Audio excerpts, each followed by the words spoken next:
Hi.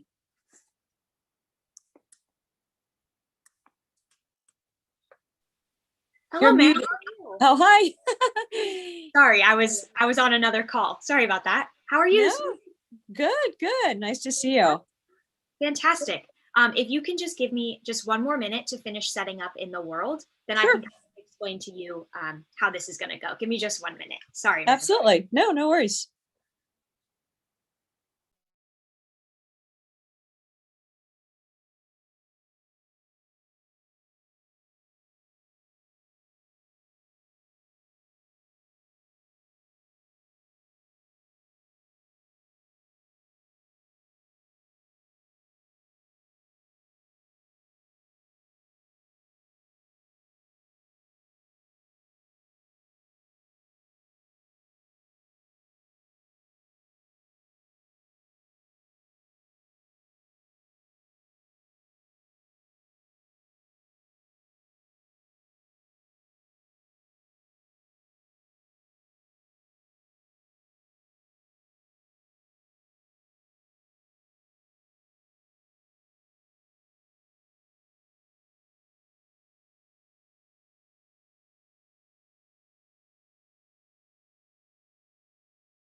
All right. Sorry about that, ma'am. We had to get things situated over here.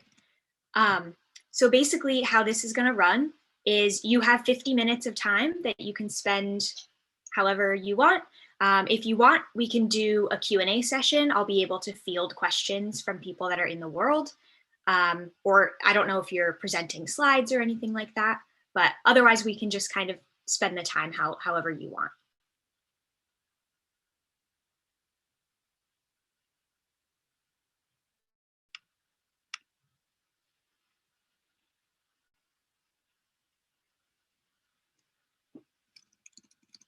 Oh, I'm so sorry to interrupt you, ma'am. I actually can't hear you right now. Give me just 1 second to figure There out we if go. that's I'm okay.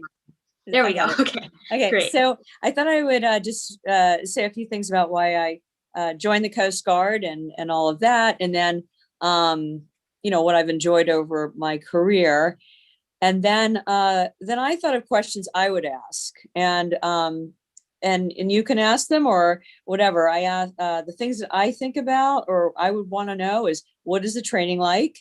Where will I be stationed? Will I be close to my family?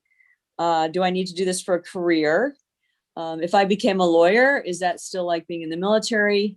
And what happens if I want to marry someone in the service or whatever? So those are the things I might be asking, but if you want to ask them or if you want to wait to see if they ask them, that's fine too, whatever. Those are the things I would think people might want to know.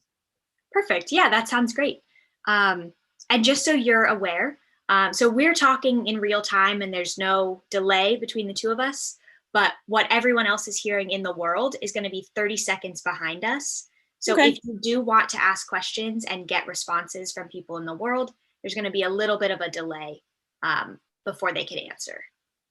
Okay, except I guess what I was suggesting is if they wanted to ask me those questions or you wanted to ask those questions, those are things for them. I don't think that Right. Yeah. Sorry, I was confused. Yeah. Sorry about that, man. Sorry. No, But okay. yeah, that sounds great. I will let you know. I think they have a little intro for you. Okay. So I think one of our aide de camp is going to do an intro really quick, and then I'll let you know as soon as we're ready to start. Perfect.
All right, ma'am. They just finished up your intro, so you can go ahead and begin your presentation. Hi, everybody. I can't actually see you, but I'm told you're a really great looking group and a lot of fun. So my experience with Civil Air Patrol is really just one of my friends was in the Civil Air Patrol before she came into the Coast Guard. I guess she was in high school, and then she later went to law school, and then she was a coworker of mine. She was a public defender and then a prosecutor, and I think now she's a judge. But she got her desire to serve from the Civil Air Patrol, so it's really inspiring. I thought I would just talk a little bit about myself because that's always fun, and then if you I have some questions that I think you might have, and then you can ask me questions, but whatever you want to do. This is kind of a free-flowing discussion. I don't have slides or anything to torture you with. So but I came into the Coast Guard a long time ago. I went to the Coast Guard Academy, and that was in large part to get away from home, I think, because I just didn't I didn't even know what I was getting into. I was in Atlanta at the time. I had never gone boating before other than in a raft on a river. And there was this like a college catalog, and I think it said college should be an adventure. And it had people sailing, and it looked like fun. It didn't look like the military. So I was like, ah. And my father had been in the Coast Guard when he was very young, and he liked it. And so he kind of encouraged it. I didn't apply to other military academies, and I had no interest in going to war. I'm not it's just not my thing, but the Coast Guard at the time was very humanitarian. It's about saving lives and, protecting the environment and things that I found appealing. So anyway, I went to the Coast Guard Academy, and it was brutal. And I would say anybody who's contemplating going to a military academy, whatever one you want, you can get through it. Anybody can get through anything. And you can do the payback tour or tours because that's what you do. But it's a lot for a free education, I guess I would say, because you will not be the same person at all after 10 years basically of your life in the military. So it all changes you. So I'm not, while now I'm sort of reconnected with all my high school friends who I was really close to. I would say for many years I did not feel like I had anything in common with them anymore. So it's just an interesting thing. I think people don't really think. I didn't think about that. I thought, oh, I'll just do this and see what happens.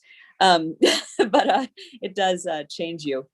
And so anyway, I worked on ships for my first beginning of my career, and then I went to law school. My father is a lawyer, so that was kind of natural for me. And also, just I noticed in the military, the legal community is very they're a little more funny, a little more irreverent, just not, they don't, maybe it's not as rote an environment. It's an environment where it doesn't really matter what your rank is. You can, discuss things and argue about stuff. And it's, I just felt like that was a better fit for me. I think when you're choosing your career, whatever it is, or where you're going to start your career, I think it's helpful to feel like you fit in. I didn't really, I served aboard ships, but I was, it was, the people were nice, but I remember I was looking at my watch while I stood watch all the time. And, I tried to appreciate being out on the deep blue sea and the stars and all that. But when it came down to it, I really was much more interested in people than I was interested in the water. And so anyway, so I went into that path. But in the Coast Guard, you can do both. You can stay operational. You can be a JAG, as we call it, judge advocate. And so I went back and forth. I had a career that involved operations and law, and a couple of fellowships. I had some really good fellowships that sort of broadened my world as well. But I liked being involved in operations, and I had when I was in Los Angeles, Long Beach, it was during 9/11, and that was just such an amazing experience. So just trying to figure everything out, and that was sort of one of the things I loved about the Coast Guard, or still love about the Coast Guard, although we're a lot more doctrinal now, I guess you'd say the word is. Back then, we really didn't have the same level of centralized governance, in terms of, you kind of were expected to pick things up and go with it. You expected to lead from where you were, not wait for somebody to tell you what to do. And during 9/11, that was a very typical, I mean, I think every port dealt with that issue. So it was just an eye opener, I would say. And it was a great experience to have to deal with that. And I'll just say that now. But at any rate, I've been all over the country. It's been fun. I'm currently doing back in the legal world again, but I've had great experiences all along the way, in different ways, many different ways. And the Coast Guard's given me those opportunities. And I think, I don't know what I would be doing if I wasn't in the Coast Guard. I probably would be a lawyer, maybe a prosecutor or public defender or something, but it's hard to know, this is just the life I ended up going down. So let's see. I think you might ask, what is training like? So depending on what you do, the Marines, of course, is going to be the most significant amount of training that's physical at the beginning, and that's 8 months. So that's a lot of physical training. On the military academies, you're going to go for about 8 weeks or 10 weeks of the first summer, and that's going to be like boot camp. And it's, it sucks. So some people probably like it, but it's a lot of memorizing things, getting yelled at, and getting into really good physical shape. So that's what it is, but you can get through that. Whether you enlist or whether you become an officer, or whatever you're doing, it depends on, some people can get stationed where they want to get stationed, and other people can't. And that's one of the things you kind of lose a little bit of control. You lose a lot of control of your life once you swear that you're going to support and defend the Constitution. You're in a situation where you don't totally have control. And I think, depending on what service you're in, you're expected to be fine with that. So I would say, if you're in the Army probably is the most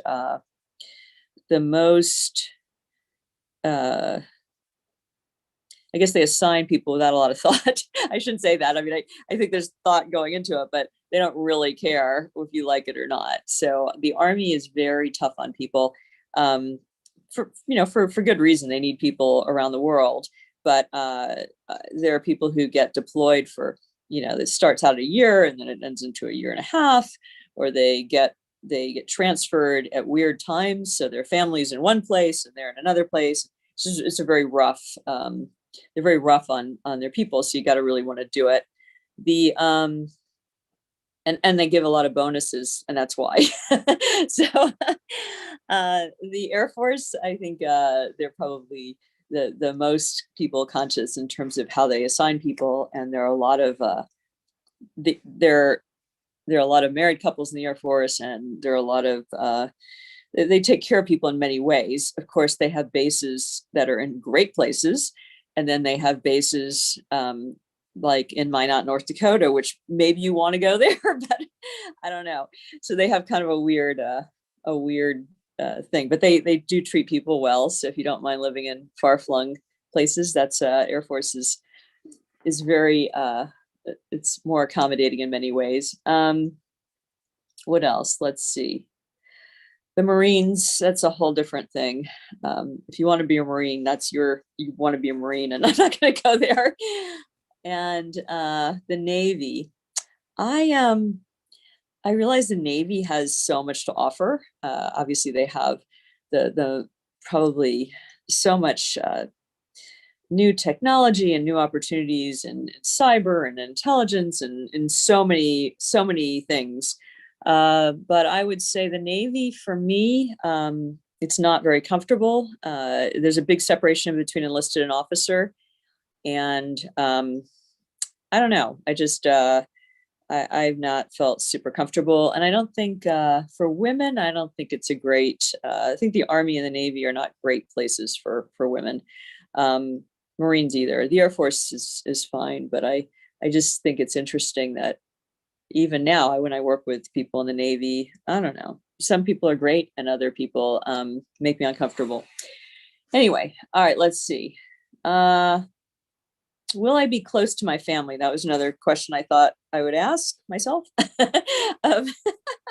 So, depending on where you get stationed, you may or may not be anywhere near your family, and you're not going to talk to them as much, at least initially. Now, when I was coming up, we didn't have FaceTime and all of that. So it was really just if you talked on the phone, and I didn't talk to my family for a long time. I don't know. Part of it was, you're sort of changing a lot. You're going through some weird things, but it does pull you apart from your family in some ways. So, the idea that you're going to live near family, if you want to go into the military, it's to go and see things and experience the world. It's not to be close to your family. So I would just say that. Do you need to do it for a career? No. Plenty of people go into the service and then they do some time, and it changes their, it gives them some skills, it gives them some life experience, and then they move on, and that's a great thing. And let's see, if I'm a lawyer, is that still like being in the military? If you're a lawyer in the military, a JAG or whatever, you're a member of the service. But if you're a civilian who works for the military as a lawyer, you're not. So those are very distinct paths, even though we all practice law together. It's very different if you are a civilian. And finally, family and marriage. I'd say at your age, don't worry about it. So if it happens, you'll work it out. But so now I'm just going to be available for questions. Amazing.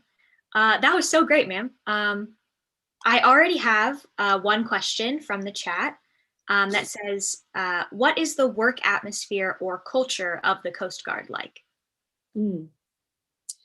So I would say the Coast Guard is like a family in many ways. I say that because my closest friends are probably in the Coast Guard, and because we're small, you get stationed with people that, you tend to know somebody or several people.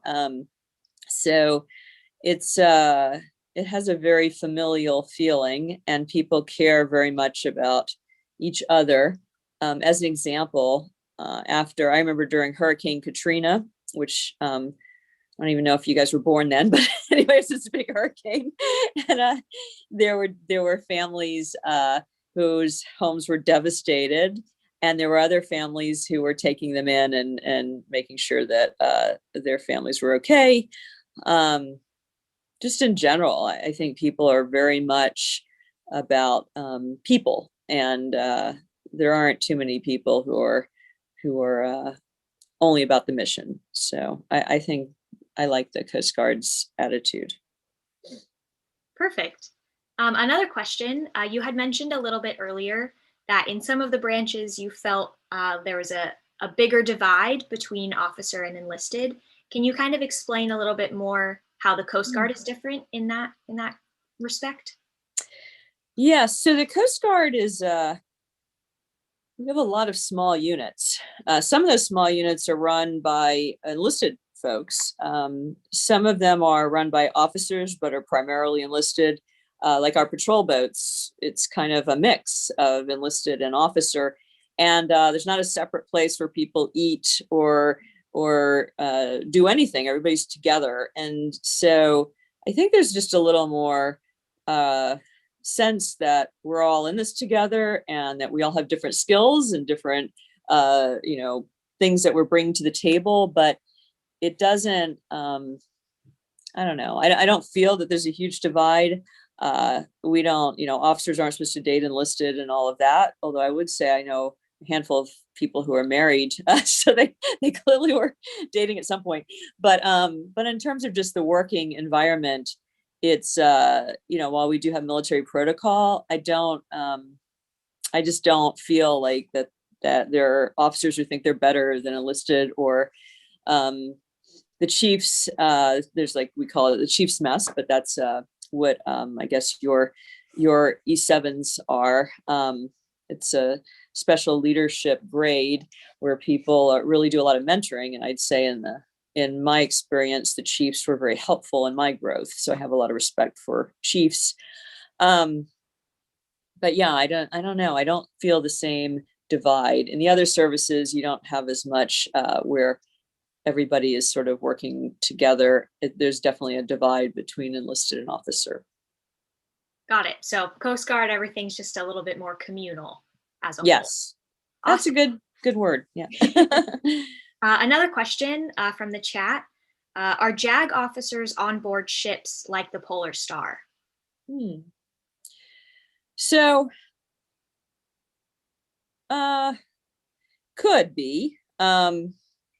Depends sort of how you come into the service. If you come into the service as a lawyer in a direct commission, so after law school, you're probably not going to go to sea later. Although we did have one guy who did go to sea because he really wanted to, but it's just hard because you're already an 03, which is a lieutenant or captain in the other services, but you're kind of starting down this path, and you were hired because of your legal skills. So, but if you are a lawyer and you come into the service through officer candidate school, you could go to sea and then go to a legal job or something like that. So it kind of depends.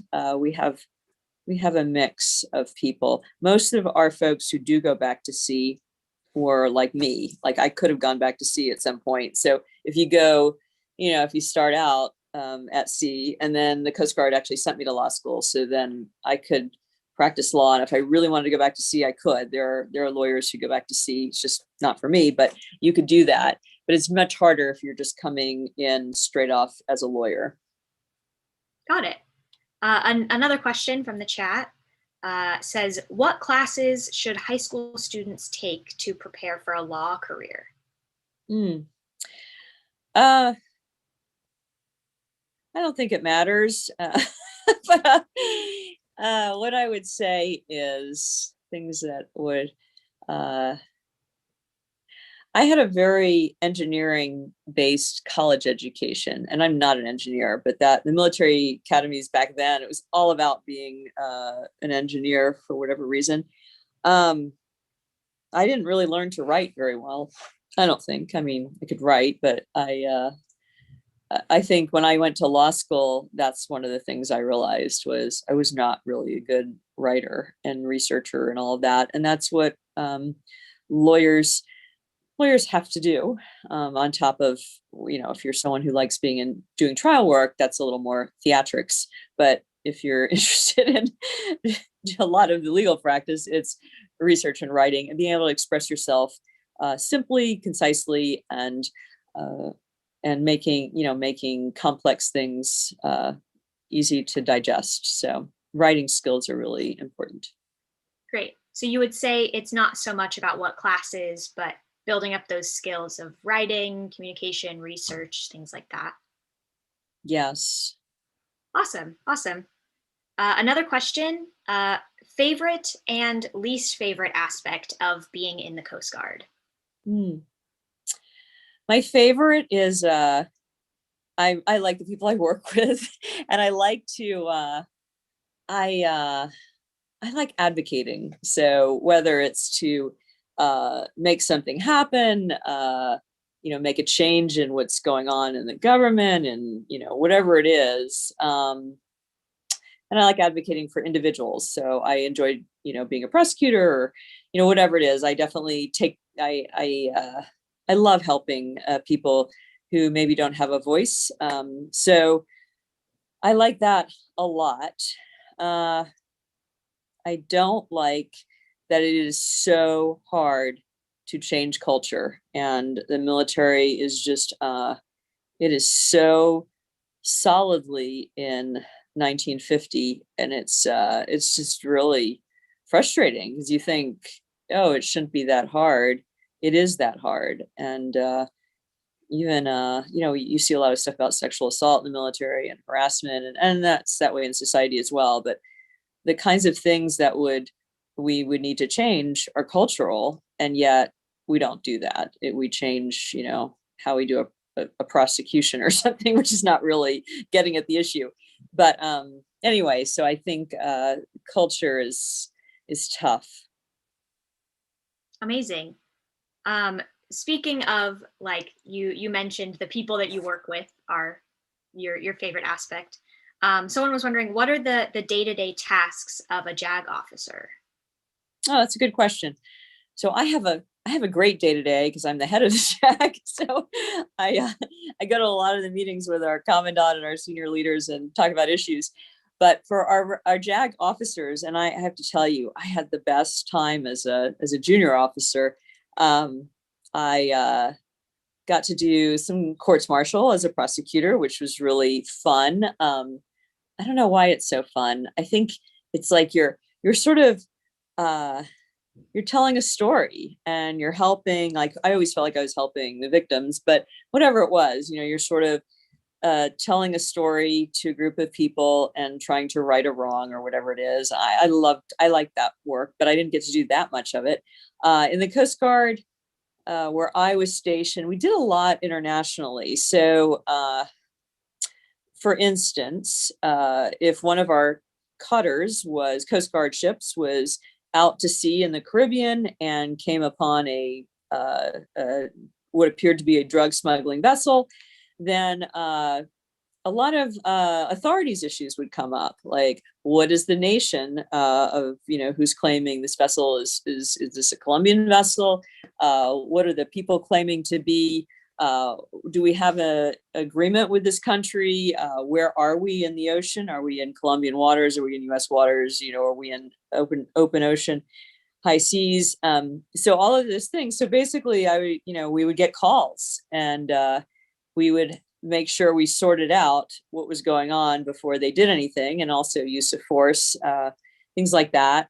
When I first became an attorney in the Coast Guard, a JAG, I guess, we didn't shoot out the engines of vessels, but we do now. We didn't have all those agreements that we have now internationally, and I was part of helping develop those. That was kind of exciting. Once this is one of my funny memories as a junior JAG. I was we had a case with the British Virgin Islands, and the British were going to take it to trial instead of the U.S., but it was a drug smuggling case, and so we had Coast Guard witnesses. So they asked if a Coast Guard lawyer could come help them, since we were more familiar with the international agreements. So I came down there, and the trial was in Tortola, which is this it's a quaint British island in the Virgin Islands, and the courtroom was like a classroom, and the judge had a wig on, but here we are, like in the Caribbean, and this is like shack basically doing a British trial. So it was a funny experience. But so I got to do that. I got to go on we had some hurricanes in the Caribbean at that time, and I remember going out to help in ways that, how can an attorney help? Well, help with claims, just whatever.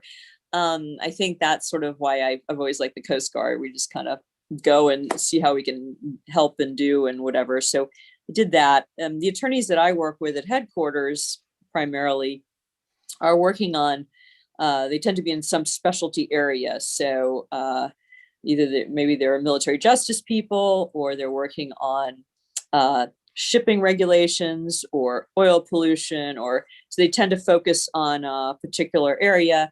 And we work with the people who are executing the missions or writing the policy we work hand in hand with them on virtually everything. And I would say one of the cool things about being a lawyer in the Coast Guard is you're in all of the meetings before things happen. Unlike some of the services where they ask the lawyers afterwards and they say, can you write a memo or something like that? In the Coast Guard, you go to the meetings, and very often, because people don't like to write, they ask you to do it for them, which is kind of cool, because then you have a lot of, you're really shaping things. So it's kind of neat. So I'd say the day to day can really vary, but there's always something new. And that's something that's pretty amazing to think that even now, when, I've been in the service for so many years, there are always new issues. So it's kind of cool. Awesome. Awesome. We have another question that says, what was it like to attend the Coast Guard Academy? And do you have any advice for a cadet trying to attend? Oh, well, the Coast Guard Academy is a lot different now. It's about, I think, 38 or 40% women, 38% women, maybe. It's more co-ed, which I would say is great, because the other academies are not still they're like 10 or 15% women. When I went to the Coast Guard Academy, it was 10% women, and it was just not a very normal existence, because it's just a little weird, I guess you'd say. And back then there were a lot of people who really did not they thought we can have the service and just sort of we can say we have women, but we're not going to really integrate very well. And that's kind of how it was, I'd say. Wasn't very integrated. Now it's very integrated, and the women at the Coast Guard Academy rule. And, I think a lot of that is Title IX, because we have a lot of women athletes who go there now. I'm not a woman athlete. I'm not much of an athlete, although I rode crew, but I was not. I wasn't the one who was winning it for the Coast Guard. But now I'd say a lot of the women are athletes. A lot of the men are athletes. It's a pretty physically fit environment. What else would I say? If you can take AP courses and be ready, it helps, because your time is you're just crushed. You're always taking, I think I took 21 credits my entire time there. So you're just kind of, if you can make it easier on yourself, like I had taken calculus in high school, so calculus was super easy for me. I did not take physics, and I almost failed. So I should have taken physics in high school. But all the things that you can do up front to make your academic life a little less brutal initially, because your first year is very, very hard. I think that helps. But I'd say the best thing to do in my mind would be go visit. You can, once this COVID thing is over, oh geez, hopefully you can stay with a cadet, or go to AIM if you're still going into your junior year. AIM is sort of tells you what life is like at the academy. And I know a lot of people who go to the academy went to AIM, and a lot of people decided from AIM that they did not want to go to the academy. So it's helpful. AIM is just like 2 weeks of sort of a mini academy. I think it's called the Academy Introduction Mission. The Air Force does something like that. The Air Force one, though, is really fun, and it's not it's not brutal. So I do know people who went into the Air Force after going to both and thinking, I don't want to go to the Coast Guard. Awesome. Awesome. This is a question that I have, but you had mentioned that you had a very engineering heavy background. I was just wondering how you transitioned from that over towards law. You can go to law school with really any background. And Coast Guard sends about 7 or 8 officers to law school a year, and pays your way and all of that, pays your salary. So it's your full-time job. So I I did that. But yeah, it didn't necessarily matter. It just, yeah, what happened was, I think, then the Coast Guard Academy in particular, but I don't know, maybe all the academies, they had a sense that the only way they're going to get, naval engineers, civil engineers, people who are going to do that sort of work for the military, which is, the military is a heavily engineering organization, whether you're, in combat and or doing logistics, or there are a lot of things that are engineering oriented. For the Coast Guard, it's naval engineering and aviation, aeronautical engineering. But so they really encourage people to do that.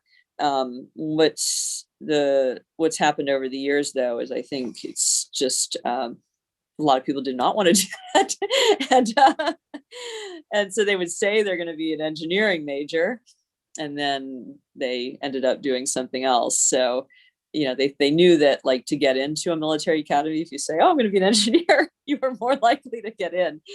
But yeah. Awesome. Another question from the chat is, how well does the Coast Guard Investigative Service work with JAG? What's the relationship between the two? So my experience has been fun. I mean, I would rely heavily on CGIS agents. Some of my funniest memories are putting trials together, and I love that. They also help with our environmental crimes cases. They help. They do a lot of interesting work, and they've grown over the years pretty significantly, much as our JAG program has grown. So yeah, I think we work pretty closely. Our agents are a little different than like NCIS or the other agents, because they do a lot of they have authority to do like drug law enforcement outside the military, so just federal law enforcement. So they put together cases that we might prosecute in the U.S. Attorney's Office, migrant smuggling, all kinds of different things. So we work with them across the board. And I would say the head of the Coast Guard Investigative Service, I talk to him probably every other day. I really have a great relationship with them. So yeah. Awesome. Another question asks, what was it like training in the Bark Eagle? All right, so don't tell anyone, but I was not a great Bark Eagle sailor. I was one of those cadets who complained like all the time. So the Eagle is it's beautiful, and going aloft is it's like a life-changing thing. It's just something that you think, holy cow, I'm doing something that people were doing hundreds of years ago. That said, I did not understand sailing, and that is a ship that we had to memorize a lot of things. So you're memorizing all the sails, all the lines, and what you're supposed to do to make the ship go a certain way. And I didn't understand it, because maybe I'm not a STEM or whatever it was. I never understood it. So I was memorizing things, completely clueless. And then, so I didn't really understand the evolutions, when we were tacking the ship or whatever it was. I just was, pulling on a line, and I didn't really understand what I was doing or what it meant. So I was unappreciative, and we did a lot of polishing of brass and cleaning and working in the scullery. I would say I did not appreciate it at the time. And now, though, I think, from what I understand, they take cadets out for longer periods. So like they'll sail to Europe or something like that. So you do learn to understand how to sail and all of that. So, but yeah, my experience was, I don't know, I just sort of complained my way through it, and that was it. Awesome. We have another question from the chat that says, what sort of overseas opportunities are there in the Coast Guard?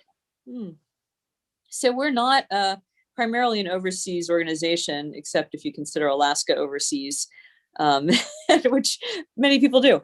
And we have a lot of folks in Hawaii, Alaska, and the Puerto Rico, that area. Those are three areas we have a lot of people overseas.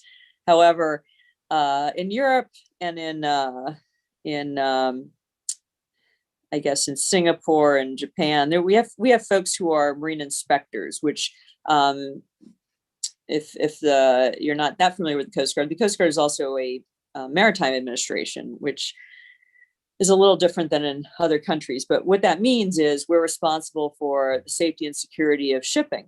And so very often we do things in other countries to make sure that ships coming that are going to operate in the US are they have the appropriate security and safety measures in place. So the marine inspectors are probably more likely to be the people who are overseas.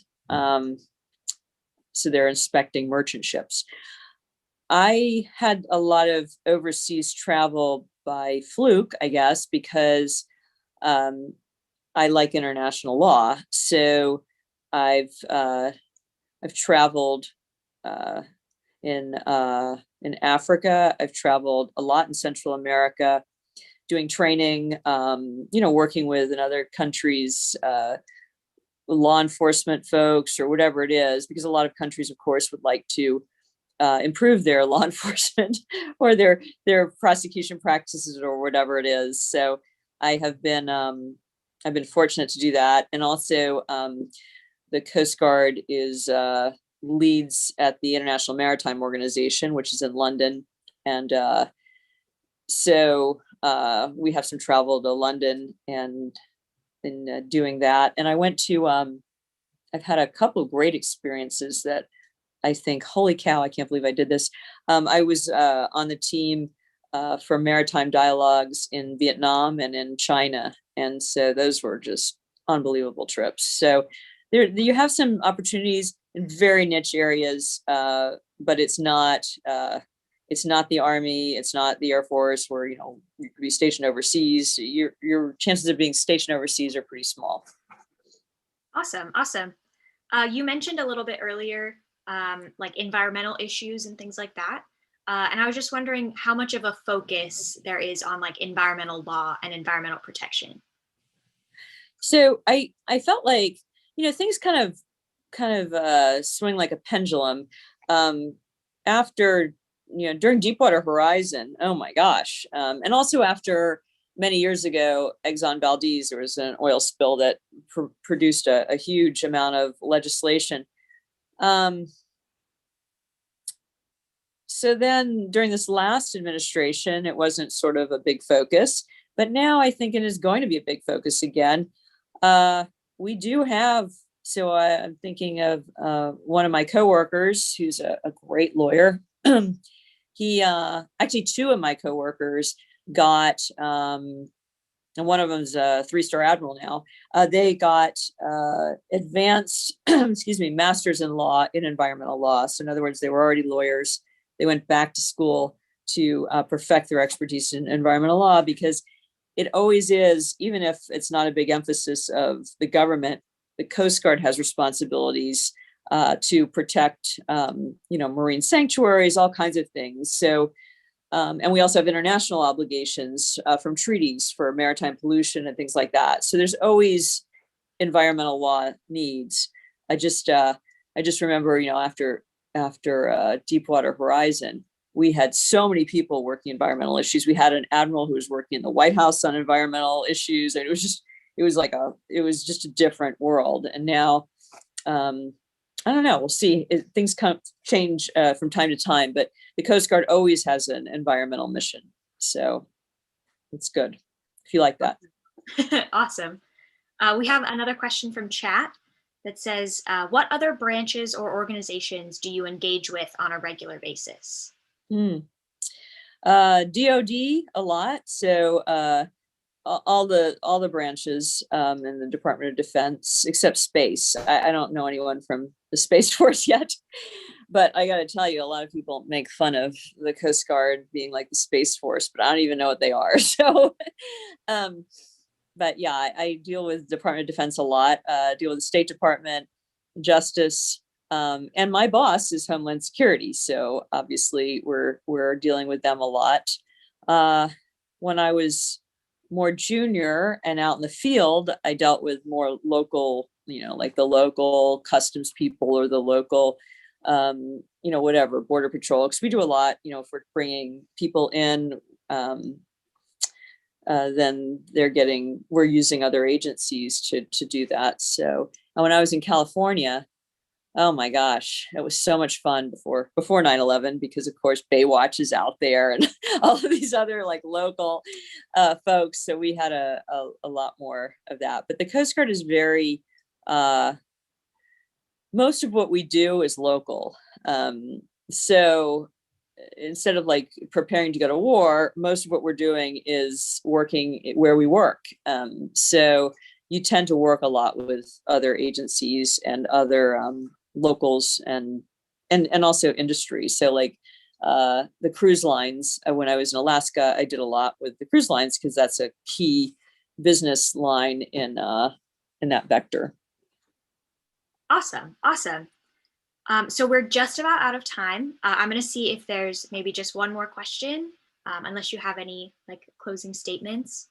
But a question that I have, you've mentioned that you work with civilians sometimes, like other like civilian lawyers. Can you kind of explain how that relationship works?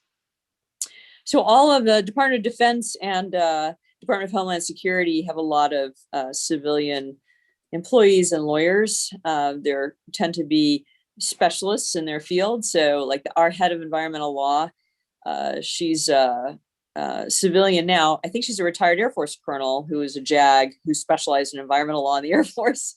But excuse me. But we have so we have a mix in our policy shops because so they don't move. They could advance, but they're not going to be moving around like military folks. But I would say my experiences in the military, the JAG civilians are among the most well integrated and well regarded.